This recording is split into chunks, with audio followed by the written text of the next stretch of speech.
Welcome to the Jesus Culture Podcast. Great to have you with us. I always say that I'm imagining you all over the world listening and now watching, but you're on a treadmill, you're at your desk doing work, you're on the subway in New York City, headed somewhere. This is what I imagine. Yeah, all the people like on Wall Street who listen, they're in, they're Yes. like in their high-rise buildings listening. People riding their bikes, families that are gathering around the, they have radio. pictures of families gathering around the radio. I just imagine families gathering around the radio to catch the Jesus Culture Podcast. So great to have you with us. Today's topic is one that I actually wrestled with a little bit, whether or not we should talk about it all, simply because it involves kind of addressing things that have happened recently, not just recently, but over the years. It involves leaders. And we are going to be talking about what do we do when leaders fall? Yeah. What do we do when leaders fall? So we will jump into that topic. Just a lighthearted topic to follow up our lighthearted topic on pride. Yeah, we're pride. And then the one before that was suffering. We've literally gone from suffering to pride. But we have a positive spin on it. Like we should have called it humility, but you didn't want to, Becky. No, because it's not as exciting. Clickbait. Pride is clickbait. Humility. Exactly. Who wants to click on humility? Nobody. Nobody does. So we're going to be talking about that. But if you are watching the podcast, which now, I don't know, are we 3 episodes in to being able to watch the podcast for all you watching this on YouTube and the different platforms, you'll be able to see a beautiful Christmas wreath because It's Christmas time. It's Christmas time. Here at Jesus Culture. And this is where we also record our Sunday services for church. So we have it all decked out. So jingle bells. Yeah, it's good. Yeah, I don't know. Phil, are you a massive Christmas decorator? In my heart. Oh. Is that a yes or no, son? As a wife, I just had immediate disdain for you that you said in my heart. He led with, are you a in my heart? Oh my gosh. Do you spend time with your kids? In my heart? That tells me everything. So let me I ask need this to know. again. Are you a Christmas decorator? Listen, I would if I was giving you a holistic answer over the scale of my life, the answer would be yes.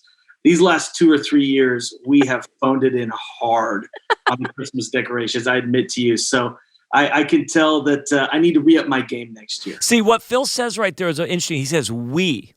So you're saying that it's a joint effort, you and your wife? Yeah, here's the thing interesting. Like Emily, you'd be surprised because she's the decorator. She loves beautiful things and could care less about anything but a Christmas tree.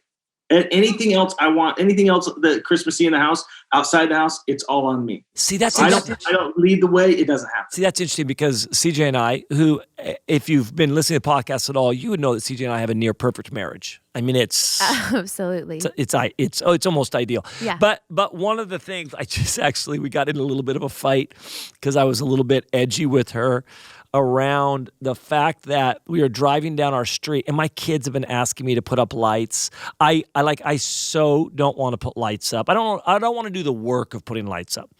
And we have a 2-story house and you got to get up there and it's a whole ordeal. And then I do it and it kind of looks like, okay, those aren't really straight. It's a whole ordeal. So I actually got online and found a guy who does it. But it was like $1,300 to have him come hang some lights up, because they buy the lights and the whole thing. Yeah.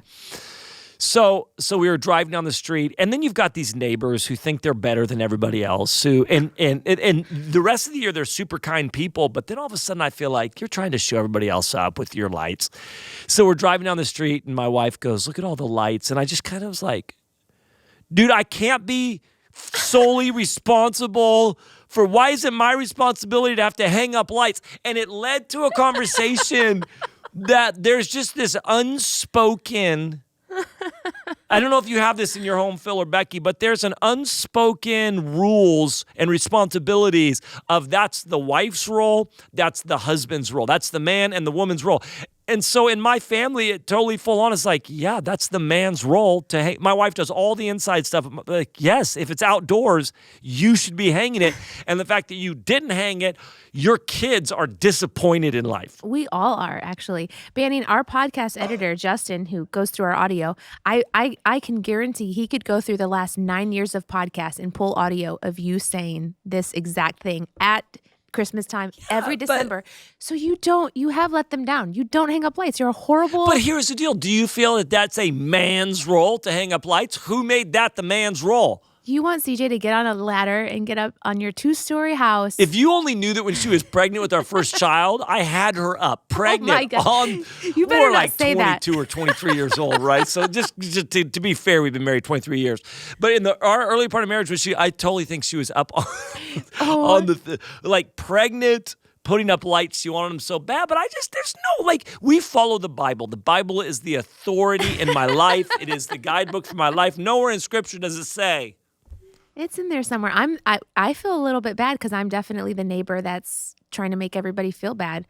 I mean, we got out there early this year because 2020, and it's Derek's job. I mean, absolutely. But I tell him, it's time. Get out there. Well, what's your job and what's his job, and how do you define that? And let me ask this, and Phil, do you have this? What is your job? What's his job? And is it kind of unspoken? Is it just kind of like, this is it? This is actually perfect because my friend sent me a meme that said, people ask me, what did you get your husband for Christmas? And I respond, the ability to do nothing but show up on Christmas morning. And I thought, and then one of our production guys here just showed us, in 2008, man and woman say, I do. And from that day forward, he never had to buy another gift for his mother, father, or brother. Yes. And I thought I don't know when we made that agreement, but Derek has nothing to worry about. He is more excited on Christmas morning than the kids because he's like, let's see what you got.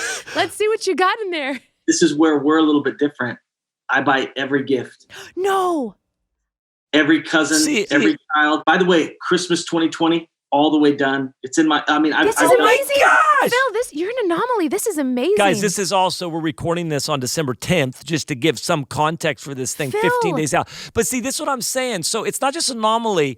I'm not talking about so just to be clear for all the listeners, I'm not talking about that there is male jobs and female jobs. Right, of course. I'm saying when you get into a marriage, somehow without speaking it, you split up what should be your job and what should be my job. Absolutely. And I think it is based upon my wife thinks that men should drive all the time. Like she never drives if we're together. And I don't mind, but like that's because men drive. Right. So there is some, but I'm saying, did you ever talk about that or did that just happen? That's amazing. But it's true. We have like these weird things that now, I don't think Emily's ever looked at a bill in her life. She's certainly never paid a bill in her life.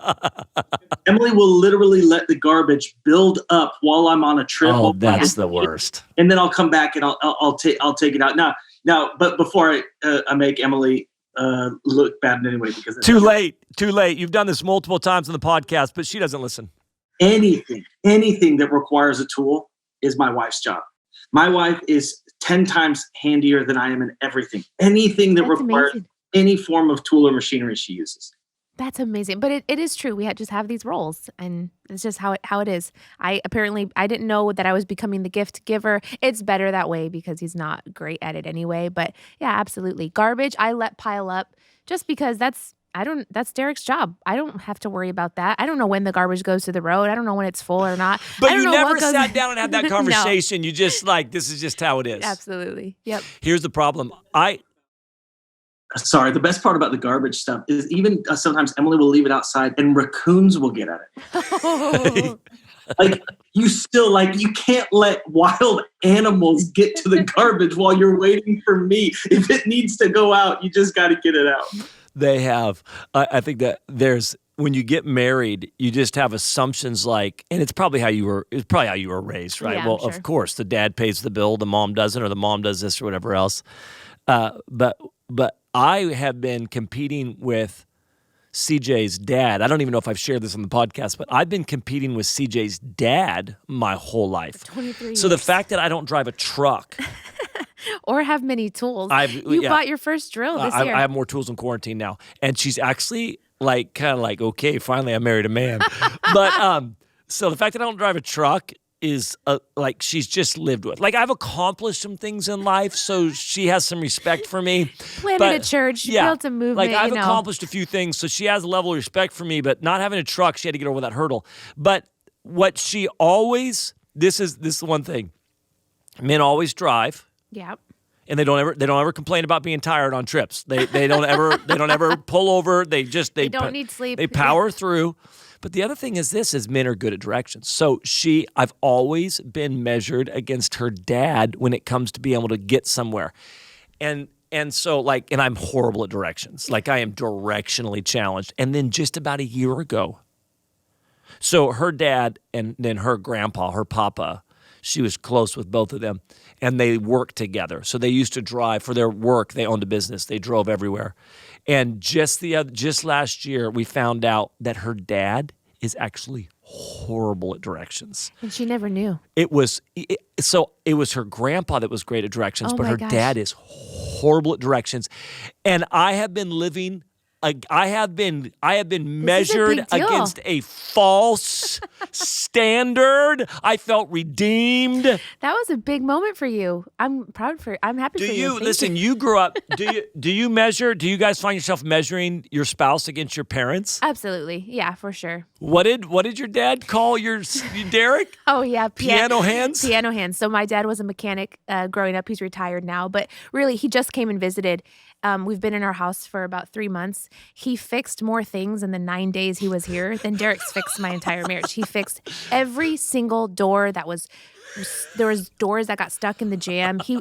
Derek drove him to Ace Hardware almost every day that he was here.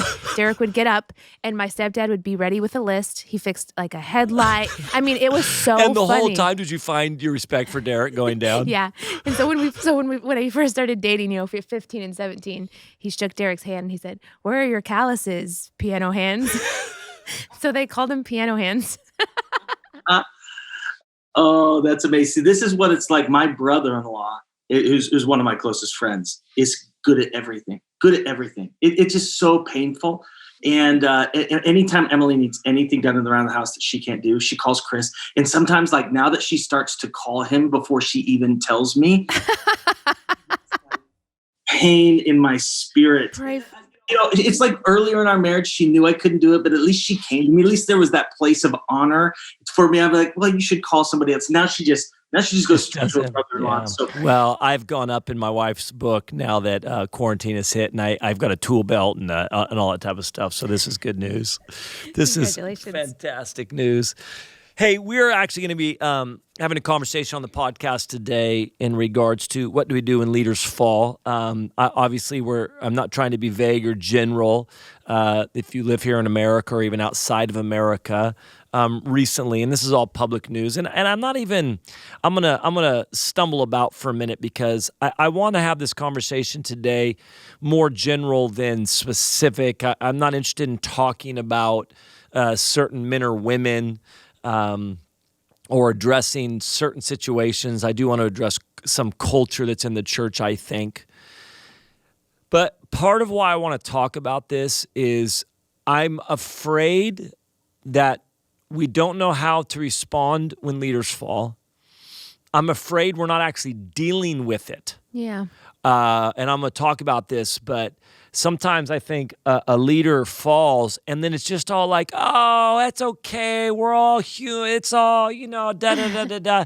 And I like the grace side of that, and we should position ourselves there. But sometimes I'm like, no, that sucks. And no, that hurts. Yeah. And no, I feel pretty thrown off by that. And I feel like no, I'm pretty shook up by that. Yeah. And I think it should sting. I think it should hurt. Yeah. Because it does affect me. It's not just like, oh, no big deal. That happens. I just don't. I think that's kind of what we want to throw out on social media. And I'm like, I'm not sure you're actually paying attention to what's going on inside of you. Because it was, and one that happened recently, of course, I'm sure everybody knows about, but it shook me up a little bit, for sure. It shook me up for a handful of reasons. But so I guess I'd like to have that conversation with you guys. I'd like to have that conversation that talks about what do we do when leaders fall? There's been quite a few in recent years, and there'll be more. Yeah. I can go back all the way through if you want to talk about in the 80s with this is, I don't know how many would know this that listen to this podcast, but the Swaggerts and the Bakers and the different ones over the years. What do we do with that? And so let me start by saying this. Becky, you didn't grow up in church. Mm-mm. So have you actually been in a church where somebody has fallen? I haven't actually. So you've never actually experienced being in an environment where somebody that you would see as your pastor or spiritual leader has fallen morally. No. Man, it's interesting. What about you, Phil? I mean, I've had friends. Okay. While I haven't been in an environment personally where either the pastor over me or when I was younger, the pastor in the church that I belonged to, I haven't had that experience. I mean, I've had several friends who have walked through significant struggles and have gone through moral failures. And I think as we talk about this, and I'm going to tell you, I had an experience when I was 18, 19 years old. But I think for me, I want to talk about this, but it's not to throw stones. We were talking about this, before we started the podcast, that this sounds cheesy and it's a phrase that's out there, but part of what shakes me up when leaders fall is just my realizing my own frailty and my own humanity. Yeah. And I don't want to be cheesy, but I'm not interested in throwing stones because literally in the phrase, but for the grace of God, there go I. I mean, this is, and I'm not saying like I really believe that. I'm like, I know my own weaknesses. I know my own tendencies. I know my own when I'm under pressure and when, when I go unchecked in areas where, so I'm not interested in having this conversation, throw stones, but I will say this, like I was 17 years old, started attending a church, and it was where I really encountered the Lord. It was where I gave my life to Jesus, and it's where I knew my story is I came forward on a Sunday night. I was already saved, but right before my senior year in high school, knelt down at the altar and said, God, if I'm going to do this Christianity thing, I want to do it 100%. That night, I knew I wanted to be in ministry. Wow. I went home that night, told my mom, I know what I want to do with my life. I want to preach. Up to that point, to my recollection, I'd never thought about ministry or preaching, but I knew I want to preach. Mm-hmm. And so preachers and my pastor were my heroes. Mm-hmm. There's a couple people that came through. Sean Smith was one of them. Iverna Tompkins. And then my pastor, my youth pastor. And man, I was there. I was the kid that was there early on Sunday, sat front row, remember the sermons. This is what I want to do with my life. And these were the men that were really shaping my life at a deep level. They were giving me access to them. I was playing slow pitch softball with them, pickup basketball with them. When I'd have a question, they'd let me come meet with them in their office. This was this one pastor. And then I go to college and then find out that this pastor had an inappropriate, the details don't matter, but had an inappropriate relationship with a woman. And I remember being home for that on a Sunday. And I'll never forget this. I would have been 18 maybe 19, sitting in the back of the church, and the pastor walked up on stage. And at the time, this is kind of how they dealt with this in the Assemblies of God. It was kind of like the pastor had a moral failure, so he's gone, just gone. Wow. Yeah. So he walked up on stage, read a letter, walked off stage, and that was it. Wow. And I remember sitting in the back bawling. Wow. I was in the back, like I was always the front. I was in the back of the sanctuary, and this hero of mine who had helped shape me, who had stirred a hunger for God in me, I wanted to preach because of him. I still, to this day, much of my preaching is actually a reflection of him. Wow. Because it's where he was the guy I was listening to every single week.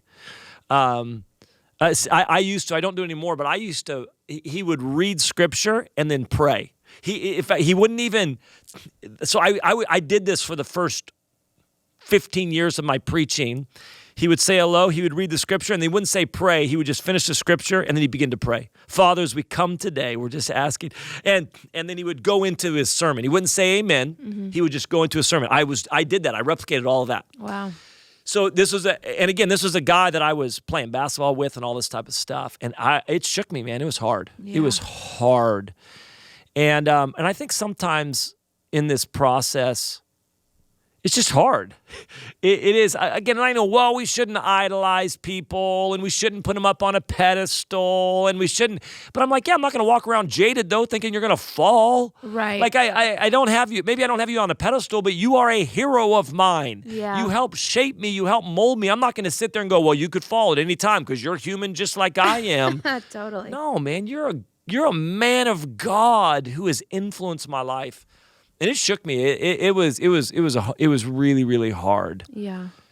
And I think we need to talk about it and address it. And a lot of people don't know these people that are that have fallen, but they've helped shape them spiritually. Absolutely. Well, and I think the thing that makes it so important is because this is, I think, what the heart that you and I share in this, and Becky, you as well, is that what we're actually talking about is a culture.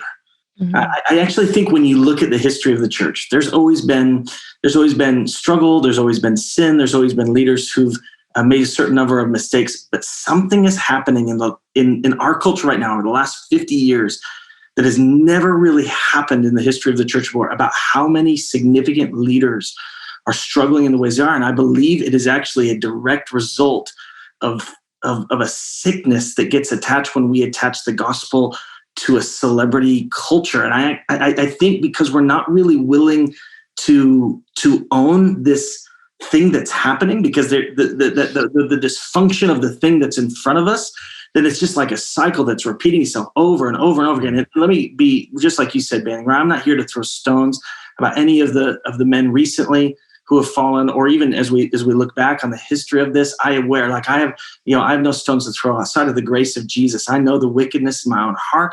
I know what I'm capable of. This isn't about dishonor, but I think it is time that we have to have serious conversations of, have we allowed something into the culture of Christianity that Jesus is not for? I mean, you guys have heard me talk about this so much before. I think about Paul and the super apostles in 2 Corinthians.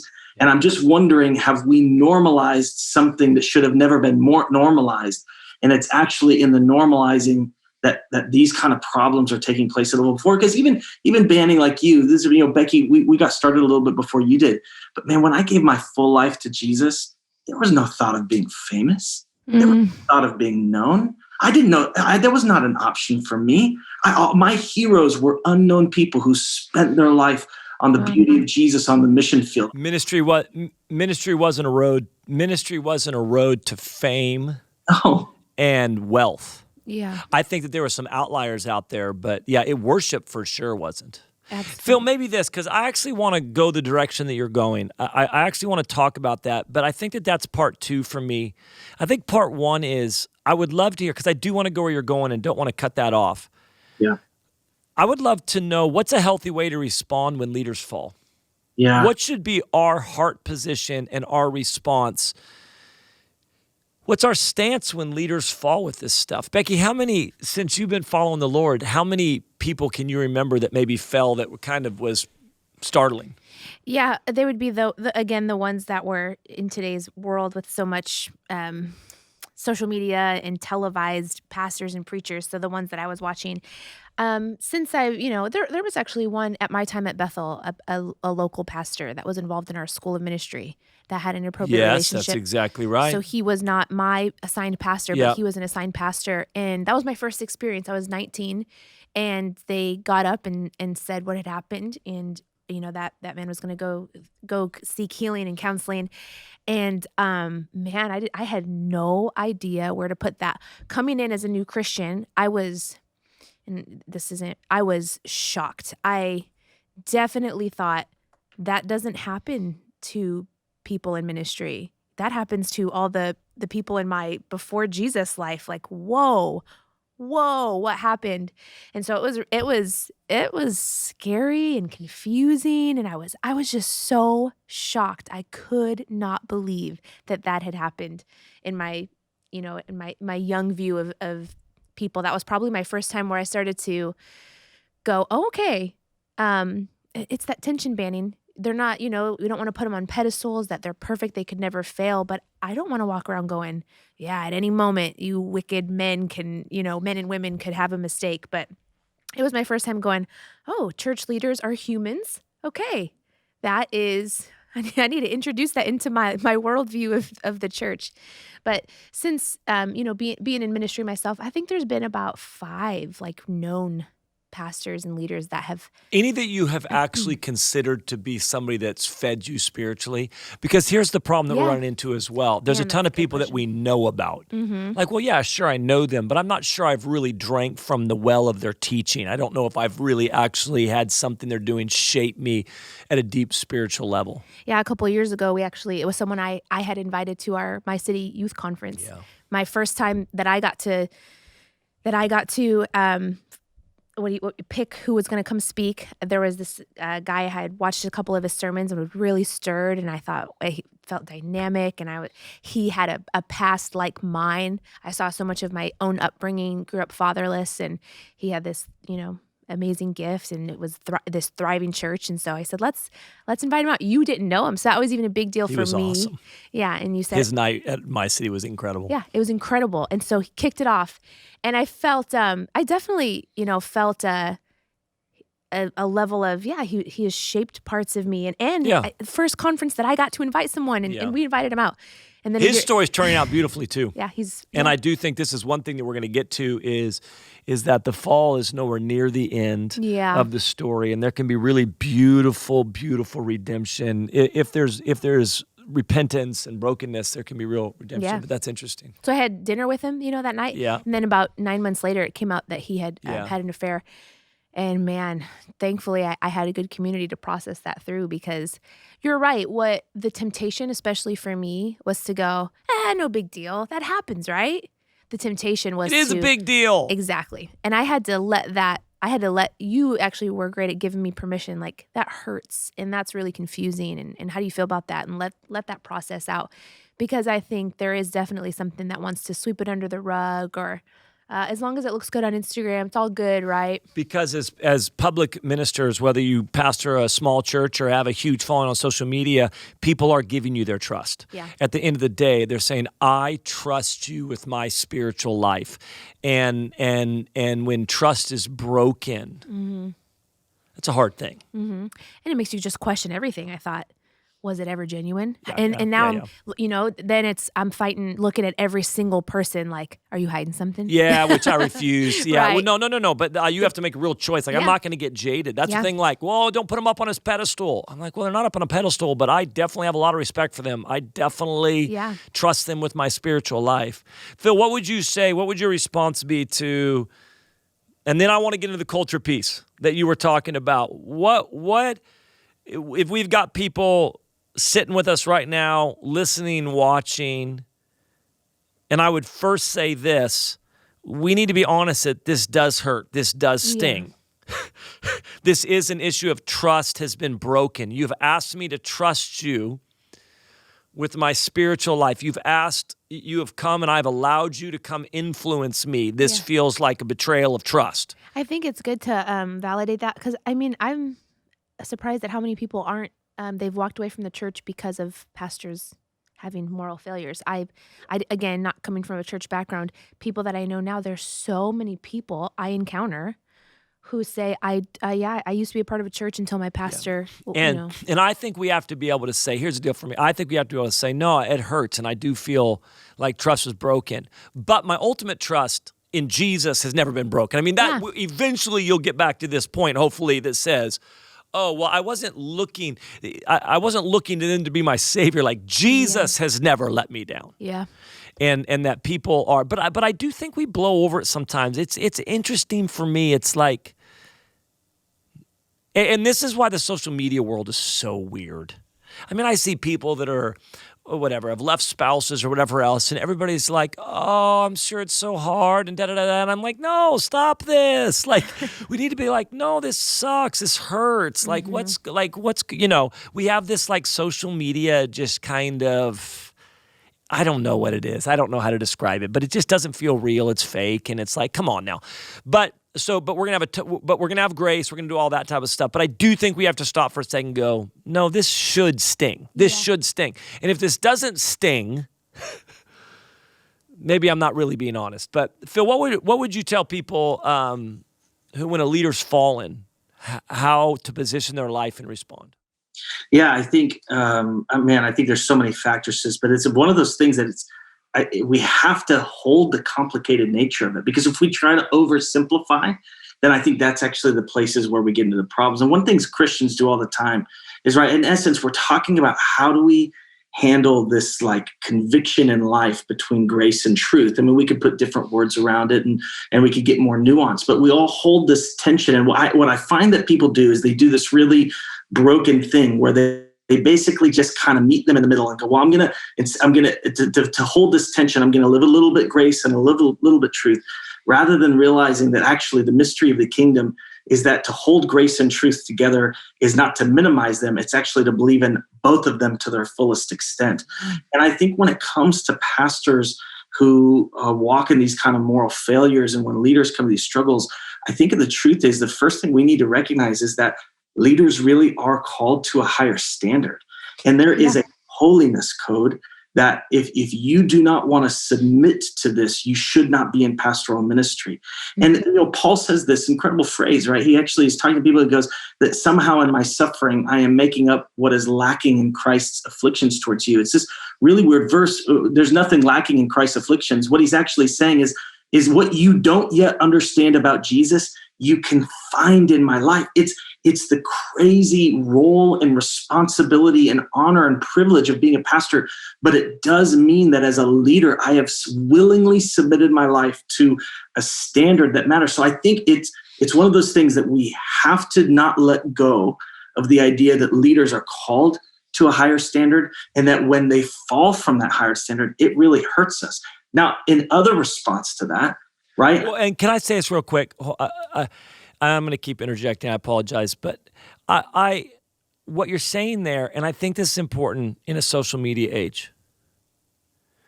If it doesn't sting when a leader falls, and we're going to get to the grace part, we're going to get to the part that says you're not Jesus in my life. There go I. Yeah. But we're going to get to that part. But if it doesn't sting, I wonder sometimes if the person was a celebrity, not really a spiritual leader in your life. Yeah, it's like so that's true. kind of thing. Like, I follow them because they're a Christian celebrity, and so then they fall, and it doesn't really hurt. Like I was weeping in the back of the church, broken as a 19-year-old, as I saw a spiritual father hero who helped shape my spiritual life was up there reading a letter about what he had done. It's supposed to hit me like that. Right, absolutely. And if it doesn't hit me, maybe they're just a Christian celebrity in my life. Maybe they're not actually a spiritual leader in my life. And maybe I'm just more impressed by their celebrity than what they've actually given to me. And so I'm just saying, like, some of it's we need to take a check in ourselves and go, if I'm actually just blown by it, maybe I'm connected to a whole bunch of Christian leaders who I actually don't look at them as spiritual leaders. I just look at them as Christian celebrities. Wow. And I think that, this is one of those moments we have to realize what is sin when you live in a sinless society. Part of this, what's happening in the transfer of our culture, which is affecting so many of the minds of Christians, we actually act like sin isn't a big deal. And we have zero fear of God. How did we get there? I'll tell you, you didn't get there because you're reading your Bible. You got there because somehow you're being changed by culture. And this is one of those places where as Christians, we have to come back to having a genuine fear of God where sin actually has consequence. And by the way, the scriptures teach that sexual sin even has more consequence. Yeah. And we need to live our lives under a level of conviction. Now, listen, I'm with you. I'm excited to get to the part where we talk about grace, because my point is we need to hold both of these to their full extent. But I think, a passage in a book we've probably read before, Dietrich Bonhoeffer's book on the cost of discipleship, he talks about this cheap grace and what happens to people when they live their lives out of cheap grace. But we weren't called to cheap grace. We were called to costly grace. And I actually think this is we are a people of grace, but we are not a people of cheap grace. We are a people of costly grace that was bought for us by Jesus. And I think if we center ourselves there, costly grace has all of the other parts of love and honor and holiness that we long for in our hearts. So I think, and I want to get into the part that I cut you off for you were going, but I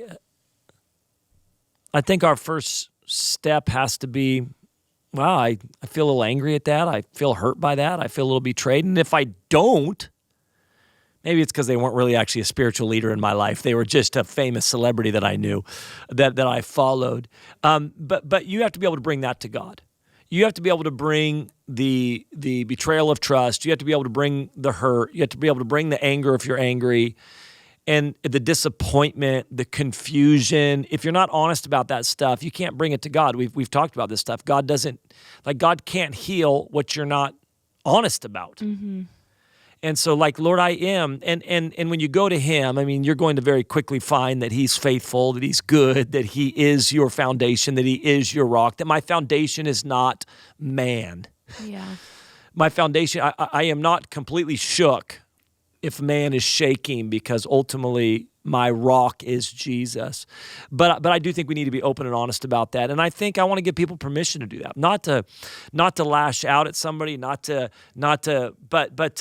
take that to the Lord and to take that to community and process that a little bit. And I think, Banning, one piece in that is when we have significant people in our life who fail, we need to allow it to be an invitation into trusting Jesus deeper. Yeah. Because while it is right for us to trust in leaders and to trust in people, ultimately what I know the three of us are saying, Becky, you were even talking about how we all know that my hope is not fixed in the morality of a man or a woman or a leader or a church. My hope is fixed in the fact that Jesus was perfect. Jesus will never fail me. And Jesus was trustworthy regardless of anyone else. And sometimes when we have a significant moment with a leader who falls, it actually can be an invitation to learning how to trust Jesus more.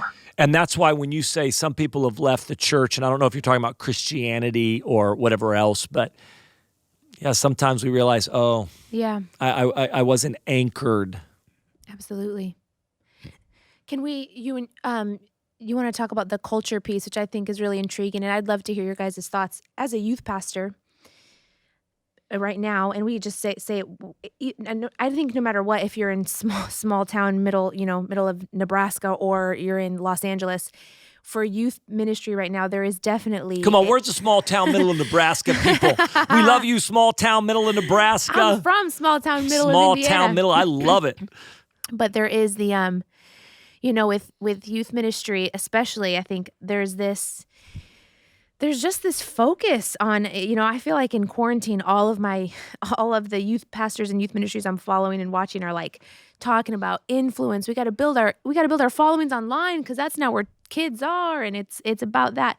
And so this most recent pastor we're talking about, huge social media presence, huge, and tons of tons of young eyes on this culture of social media Christian celebrity, I guess is what it is. So as a youth pastor myself and all my peers, when this person announced on social media, what had happened, it really started to. I wrestled many nights. Derek and I stayed up, and I'm still asking the question: Is it right, this culture we've built? How do we respond to it? Is it right to be a Christian celebrity? Can we handle it? Was the human soul made for it? I've pursued it at times, and I've got friends that are pursuing it, where we'd like to have a conversation with you, Becky. Yeah. Me and Phil. if I'm honest. And so it has really made me this is the only culture I've known of Christianity too, guys. I don't really know. Well, let's get into the culture piece, but let me say this real quick. We have to respond with grace and forgiveness to any leader. To my pastor from 20, how old am I right now? My pastor from 26 years ago, the different ones over the years that I've looked up to that have fallen. We have to respond. When we begin to respond with unforgiveness and we begin to respond with judgment, we got to stop that. Yeah. And I will say I've seen some of the most beautiful stories of redemption in our own world. We can tell in our own world people that have fallen that nobody would even know about because they're not famous. Yeah. But they humbled themselves and they they repented, they got the help they needed, and now they're one of the most trusted, thriving people. And I've seen marriages that are thriving and people again in ministry making a huge difference for Jesus. So I think that beauty can come from ashes. I don't think the story's over. And I will say this, that when I can position myself for grace, it also takes a moment and go, I mean, this is text messages. When this stuff comes out amongst us pastors, it's text messages going, please, if you see something in my life, please tell me. Like recognizing our own areas that we want to make excuses for, or we're kind of flippant about, or things that maybe we don't take as serious as we should, or maybe I haven't let men in my life at the level I should, whatever else. So I'm saying this is what it should do. It should sober us. And maybe I'm talking to pastors in that moment. It should sober us, but also we just say, God, you forgive me for so much. How can I not forgive? How can I not extend grace? And how can I not believe that out of this you will bring real beauty?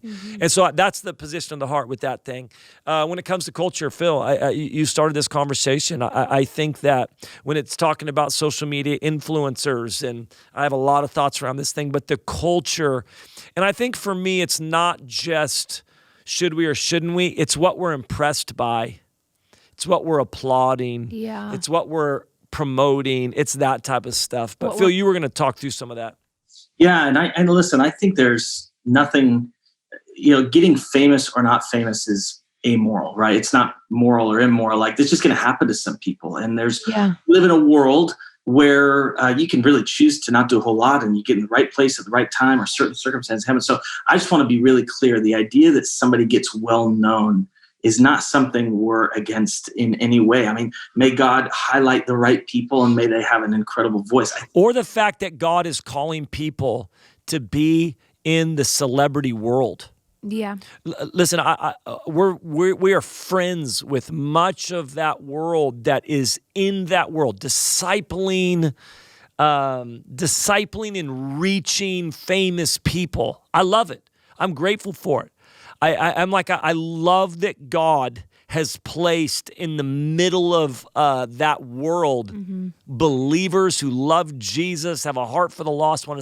I love that. Yeah. I am not the guy that somehow thinks I love that. So I mean, I agree. I don't think that let's get rid of the word famous, being well known or not well known. I don't know, it's not the issue, or whether or not God's called you to reach them or not the issue. Right. And I think, so what is the issue? I think the issue is actually when we somehow use the name, the ministry, the life of Jesus to platform ourselves. And the truth is we've normalized it, and it's really not okay. Like, it's like, and sometimes you only know in your heart the difference between the two. Yeah. Let me again say, this is why we're a people of grace, because I've done this. I can go back into moments of my life, decisions in my life, circumstances in my life. So this is not necessarily meant to be accusatory. Where I'm being accusatory, let me be first in line to receive the judgment of it.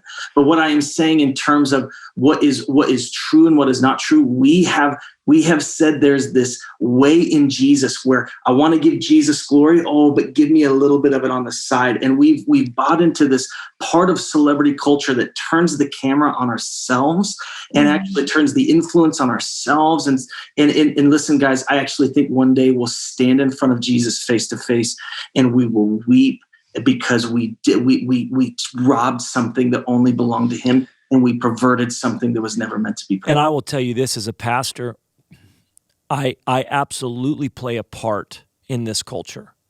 So in the scope of things, I'm nowhere near well known. So it's not for me famous or not famous, but I play a part in what I applaud. I play a part in what I'm impressed by. I play a part by what I invite to come speak at a conference or whatever else, not because I believe in the content or the message, but because you're famous and would draw people to the conference or whatever else. And this is where we have to take responsibility to say, I think we've all fueled this thing because we are enamored with fame. Yeah. We need to get this through. We are enamored with fame. Yeah. And part of my concern is this one individual that we're talking about, when this all went public, I don't know what it was, but his social media following increased by like 20,000. Yeah. And do you know what that's around? It is Christians wanting People magazine. It is Yeah. Christians wanting Us Weekly. Yeah. It's just Christians that are like, and I'm like, dude, we are so enamored by fame that we're more impressed by fame. Yep. Famous people, and we have people that are famous for no other reason than being famous. Like, this is literally the culture we live in, So true. is that you can be famous for being famous. Yeah. You're not famous because you contribute anything to society or have made it a better place. You're famous because you're famous. Yeah. And like, we love that. Yeah. And when that's in the church, it's a problem. And we got to act like it's not, like somehow that's not in the church. Right. We're just impressed by it, and I think as a pastor, and I would challenge all pastors and leaders and everybody else, like, we're so impressed by this, and we've just got to. I think that we have to take responsibility and ownership of that issue. So Becky, let me ask you this. Obviously we're responding to what's happened recently, and but let me ask you, like, even when it comes to somebody's Instagram influence, or somebody like Carl and their Instagram influence prior to this happening, Becky, can you when you look at it with your teenagers, did you have concerns in your heart before? I mean, I think this is the question that we have to ask, is I think a lot of times there are things we have concerns about, but we haven't raised the flag because we don't want to be judgmental. And listen, I don't want to be judgmental. These people are my friends. I mean, Banny, in many ways, we're having this conversation, and many of these people we're talking about, we know personally. Yeah. These are our friends. These are people we've walked out life with. That I love dearly, that I think are doing a great job. Like, I don't, like, yeah. Like I said, that I'm grateful for. Yeah. What I feel convicted of is, man, I am no longer actually loving my friends when I see this thing in their life, or if they were to see it in my life, and not say, hey, this goes down a road you don't want to. So Becky, even when I want you to think about it last time, when you see this, when you see the celebrity culture of Christianity, or all these youth pastors and youth ministers, do you have a sense in your heart about it? Yeah. It's so interesting. I was at last year I was at a school, a preacher's school, where we were coming together to learn how to, our craft in preaching. And I sat at lunch with a group of peers, so all pastors and community preachers in my age range. Any women? Yes. Well, honestly, it was a real question. Okay. Some. It was mostly men. And we sat around and we talked about, so I probably have an edge towards this, and I always like, you're like jaded, critical. I totally am. I'm an Enneagram 1, so I'm like, I love being against the tide. You distrust people at first. You don't trust them. So I'm like, for me, this is why our social media battle has so many. It's one of our most popular episodes, because I'm like, it's wrong. It's all or nothing. You can't, And so anyway, so we have this whole conversation, and we talked about this celebrity pastor thing, and what scared me, Phil, was I was the only one questioning it. And what their reasons were because, well, it's okay when you're a Christian. You can handle it. It's okay. There's nothing shady about it.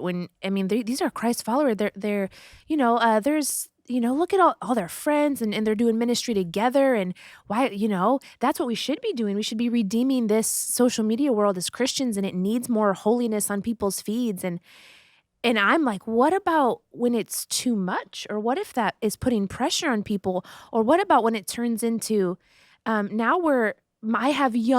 got a young man in my youth group. He's 19. He wants to be a pastor. And he is in his just youth and in his naive, just his innocence. He's looking at these and he's like, that's what I want to do. That's what I got to be. And I'm like, whoa, hold on. Let's make sure the goal is right. And that's where it starts to scare me, as we've got young people who are like, the trust of the leaders it's painting a picture and a goal that I'm like, no, the goal, that's not the goal. Yeah, the goal is Jesus, you guys. And I think for me, I was just actually looking it up to see if I could find the verse. But for me, I think there just has to be a soberness. Mm-hmm. And an honesty. Yeah. And so I think there has to be like to act like money hasn't caused people to fall. Yeah. Now, I'm not saying you shouldn't have money. I think you should be sober about it. To act like influence and favor hasn't, like these are areas where people get tripped up. Just be sober about it. The Bible talks about putting a knife to your throat if you have great appetite. It's not saying that I can't, but it's saying like, hey, be quiet around those people. Like it's not saying that I can't be around them, but make sure you're really aware of what's going on and be very sober about this. I had a situation where it was so again, am I opposed to people having money? No. Am I opposed to people being well-known? No. Am I opposed to people being around famous people? No. Am I opposed to people having large platforms where they influence the body of Christ? No. But I think we all have to recognize that we've got to be very sober about these things. I had a situation, it was really interesting because I've flown on a private jet once. And for ministry purposes?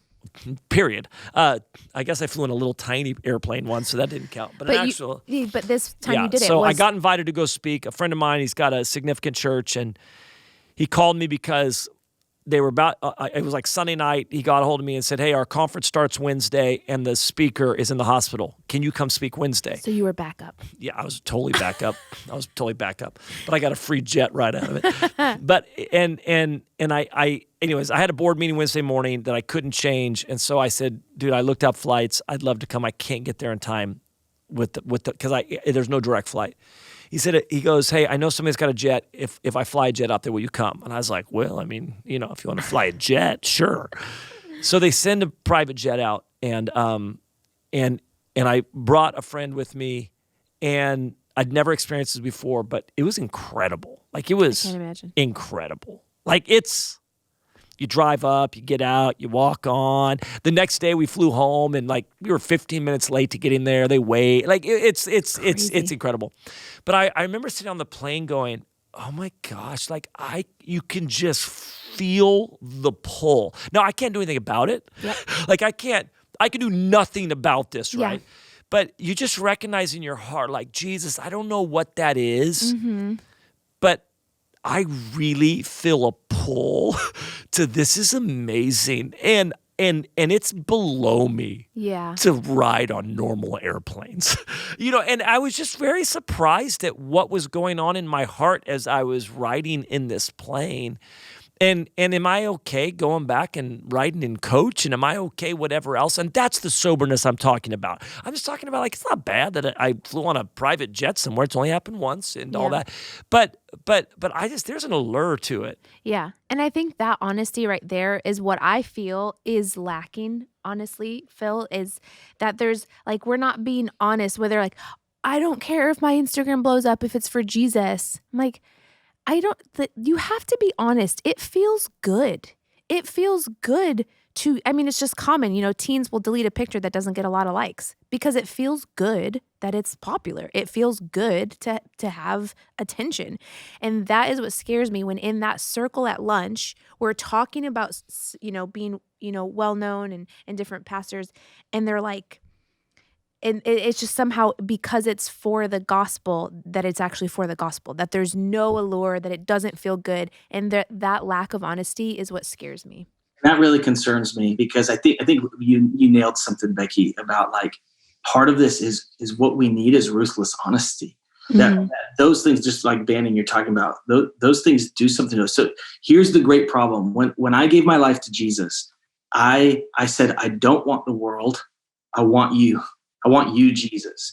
And now what I'm watching happening in the younger generation is they think they can have both at the same time. Yes. And it's not true. It's actually a deception of them. And I'm not saying that you can't walk with Jesus and that all of these things happen in your life and that's the world. I'm not saying that at all. But what I'm watching is that people don't have the ability to go, man, I really want Jesus and I really want the world. And I'm just creating a combination of the two of them so I get everything I want instead of going, no, Jesus, I want you. And even Banning, I'm thinking about, we were with our friend Matt recently who's telling stories about his church.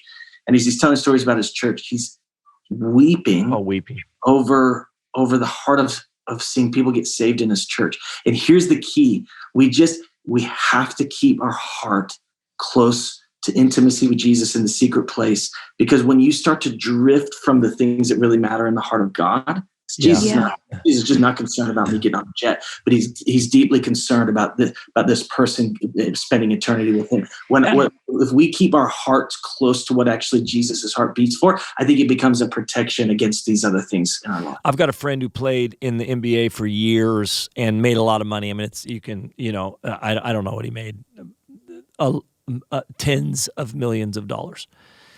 And I remember talking to him because I said, hey, it doesn't seem, because we want to raise up a generation of revivalists in every realm. Yeah. And I'm like, I'm having a hard time finding people that can navigate fame and money properly. Yeah. And he said something interesting. He goes, you can do it, but you have to be able to walk away from it all if Jesus asks. I think that's what you're talking about, Phil. It's like, can you navigate millions in fame? Absolutely. Sure.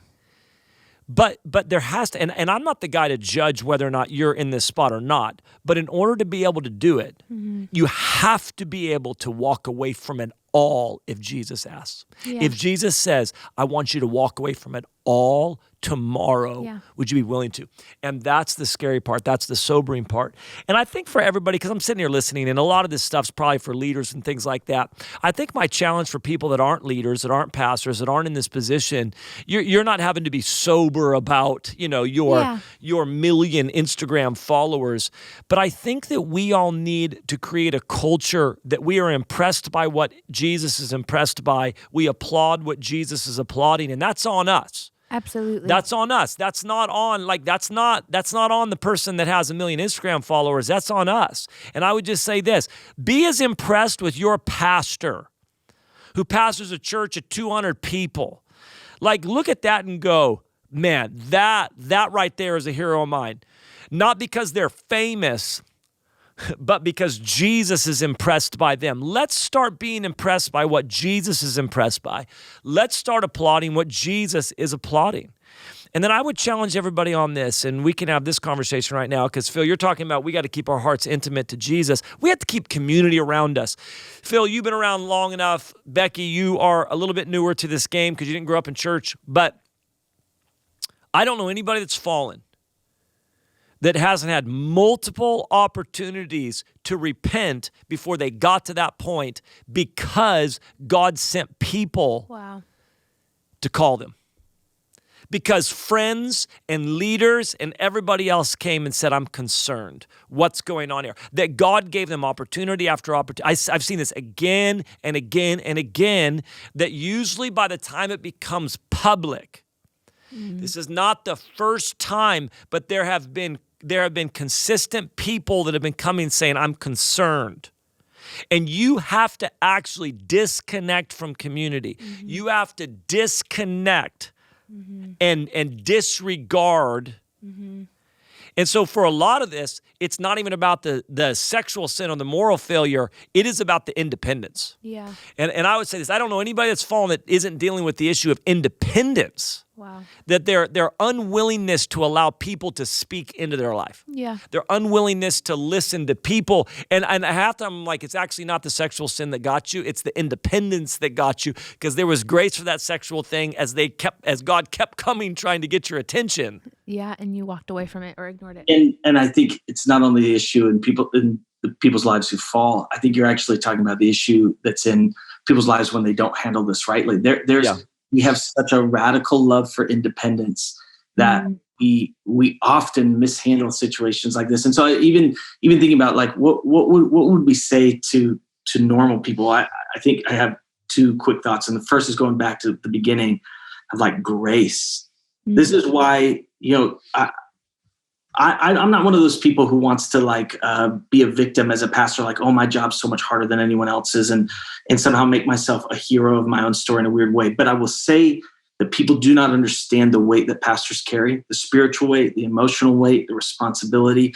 And this is why we have to have such a vision of grace and reconciliation, because I don't think you actually know what people are carrying, spiritual leaders are carrying, and pastors, especially when they grow into those levels of fame. We have to have radical grace. And it really is, mercy does triumph over judgment. And we have to remember that. And the second is this, you said it, Banning, we have to turn our eye back to the really godly, normal pastor who's in our lives, but we want to dismiss because they're not as flashy, they're not as cool, and the Instagram handles aren't as real. Because I remember one time, and you probably have, maybe nobody's ever commented on your preaching, Banny, but I remember one time, this was back when I was a youth pastor. Nobody's ever commented on what? On your preaching. I remember when Did you just say nobody's commented on my preaching, Phil, on our podcast? They're like, you don't have to worry about this, Banny, and I'm not even sure anybody's even heard one of your sermons. I'm saying I don't think anyone's ever given you critical. I'm trying to honor you over here. Yeah, well, okay. When I was a youth pastor, I remember somebody's like, well, I wish you would talk a little bit more like Rob Bell. I remember they told me that. And I remember, I mean, it just affects you, right? And I was like, absolutely. and I remember sitting there and going, hey, do you know this? Rob Bell isn't even capable of talking about like Rob Bell. Do you know Rob Bell has 2 full-time teaching assistants and he has no other responsibilities? And one Rob Bell sermon is like 150 hours. This is way back in the day. Yeah. Hours of content. And this is what we do. We actually judge normal pastors who are godly men and women who are bringing really incredible stuff, and we compare them to actually what is not realistic. It's not real. It's not real. What we see on Instagram, sometimes what we see in these super sermons, these are not what one human can do. Often it is the result of so many different dynamics that people don't even understand. And then we judge the godly by the worldly, and then we set ourselves up to fail. Well, here's the deal, guys. We started out by talking about what do you do when leaders fall, and then we kind of talked about that a little bit. Then we talked about culture, and then we're into celebrity world, and we're talking about it all right now, Becky. Yeah, it's so true. Becky, we talked a little bit about, we were talking before this that, we should fight more on the podcast to argue like we do on the social media, but I'm like, we're probably not going to fight about this issue, No, are we? I don't want to be on the other side of this issue. No, you want to line up right now? Come on, Becky, you've got to be the pointer. You got to be the point counterpoint person. Absolutely. Not on this one. No way. Well, listen, just another way to look at this, guys.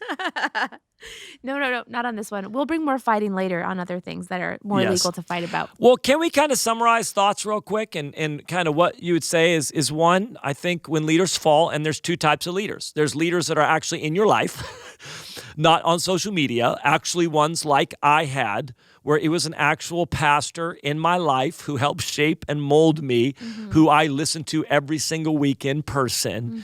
What do I do with that? And I think, and then there are those that have fed us spiritually that maybe we don't know, but whatever, the Joyce Meyers of the world, who absolutely, her sermons and books and teachings and studies have helped shape who I am, and that is a real spiritual leader in my life. Well, you know what I mean? People, anyways, so that we're okay to sit and go, that hurts, that stings. I don't know where to put that. Like, it's not just like, oh, well, that's what everybody, we're all da-da-da-da. I'm like, no, that I feel shaken by this. Let's take it to Jesus. Let's let him draw us closer. Let's trust him more. Let's not get jaded. I don't want people to not have spiritual leaders in a place of honor in their life. Absolutely. And so, let's go to Jesus. Let's give them a ton of grace. We all need grace in our life. We all need grace in our life. And let's believe that the story's not over. That the beauty of Jesus is he takes broken things and makes them whole. And that many of our heroes in Scripture, David, Solomon. I mean, so many of these guys had bumps in the road, but God still used them. And then we talked about the culture and the celebrity. And so what would be some final kind of thoughts, even of what we're talking about? What you said earlier, Banning's given me something to think about, that if you're not affected by someone's failure, they might not be a leader in your life. They might just be somebody you're watching along. And I think you're reading Christian People magazine. Yeah, this is honestly what's happening. Social media has become Christian People magazine, that you're just following the life of a celebrity, although you're not drinking from the well of their spirituality. Absolutely. And I think what we'll say is, that's who our heroes are. We'll name, who do you look up to? And I think, man, think about the people in your life who, if they were to fall, it would sting and hurt you. Those are probably your heroes. Those are probably the people that are leading you spiritually. And to look at those people and, like you said, just to be impressed with what Jesus is impressed with, and that, that you're appropriately placing your affections and your who you're looking to become like and to imitate, that it's the right people, and that you're placing that in that you're thinking about those things and being honest. I think honestly, for me, the biggest thing with my peers right now who are in ministry, I'm like, guys, can we be honest that you're just acting like it doesn't affect you? How people respond to your sermons, how big your youth group is, what makes you feel good. You don't know how many likes you got. You don't know what video played better than the other one. You don't. Come on now. Exactly. Like, let's just. Of course we know that, and honest, of course it feels good. And the what we're looking to and why I want to be like this ministry movement person because. Is that because grounded in what Jesus would grounded in? Phil, any last thoughts as we wrap up, which we're going to call this What Do We Do in Leaders Fall, but we're covered quite a bit of ground on some of this stuff, but any thoughts? Yeah, I want to be all in with Jesus. I want to be all in for his holiness. I want to be all in for his grace. I want every bit of what he has. And I just think if that was our heart, I think we would navigate through this a little bit better than we currently do. Okay. Well, if you could come over to my house and hang some Christmas lights, can you do that? Is that possible? We got a few more days. The fact that all your Christmas shopping's done and all that type of stuff. So, Bannon, it's December 10th and no lights are up. There's no lights coming on your house. Let me just tell your family that right now. They can get. Do you know what else is? You know those lights that shine? Yeah. Why don't you get a projector? It doesn't count for my family. They totally feel like it's cheating. I agree. It's absolute cheating if you just get a projector that throws some lights up on the side of your house. It is. Yeah. All right. Well, guys, listen, make sure, Becky, they should be subscribing. Yes. Clicking buttons. Yes. So if you're watching on YouTube, subscribe. Make sure you are a subscriber of our channel so that you get that notification. And then whatever podcast platform you're listening on, Spotify, Google Play, whatever, Stitcher, I don't know, whatever you're listening to, Apple, make sure you're subscribed Tinder? to the show. Stop. Is that don't not... even try. Come on. Don't even try. Is Tinder not a podcast platform? Oh my gosh. That's our soundbite. Cut that. Old man Banning. I My actually goodness. genuinely don't even know what Tinder is. Besides, that's just, I always hear the beautiful. jokes about it. That's amazing. So make sure you're subscribed. Leave reviews, 5-star clicks, the whole thing. Absolutely. Because we're that good. We are. Let's just be honest, people. All right. Thanks for joining us. We will see you next time.